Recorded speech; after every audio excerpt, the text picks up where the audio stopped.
Social मीडियावर reel upload करून famous होण्याचा सध्या काळात प्रत्येक जण प्रयत्न करत असतो। यासाठी काही जण आपला जीवही धोक्यात घालतात। मात्र आता सोशल मीडियावर रील अपलोड केल्यामुळे एका टेनिसपटूची हत्या करण्यात आल्याची घटना गुरुग्राममध्ये घडली आहे। धक्कादायक म्हणजे वडिलांनीच टेनिसपटूची गोळ्या घालून हत्या केली आहे। मिळालेल्या माहितीनुसार 24 वर्षीय राधिका यादव हिची तिच्याच वडिलांनी गोळ्या घालून हत्या केली आहे। पोलिसांनी सांगितले की राधिका यादव ही सुशांत लोक फेज 2 मध्ये राहत होती। राधिकाने सोशल मीडियावर रील्स बनवल्यामुळे तिचे वडील नाराज होते।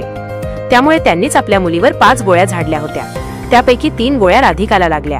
त्यामुळे गंभीर जखमी झालेल्या राधिकाला तातडीने खासगी रुग्णालयात दाखल करण्यात आले होते। मात्र उपचारादरम्यान राधिकाचा मृत्यू झाला। या प्रकरणी पोलिसांनी राधिकाच्या वडिलांना अटक केली आहे। तसेच रिव्हॉल्वर देखील जप्त करण्यात आली आहे। राधिका यादव ही राज्यस्तरीय टेनिस जगतातील एक प्रसिद्ध खेळाडू होती। ती लॉन टेनिस खेळायची आणि तिने अनेक पदके जिंकली होती। तसेच राधिका यादव ही एक टेनिस अकॅडमी देखील चालवत होती, जिथे ती इतर खेळाडूंना प्रशिक्षण देत होती। याशिवाय राधिकाने विविध स्पर्धांमध्ये भाग घेतला होता। तिने विश्वनाथ हर्षिनी बोग्रॅट मेयलिस, सन इफान, मारुरी सुहिता आणि मशाबाएवा दिलनाज सारख्या खेळाडूंविरुद्ध सामने खेळले होते।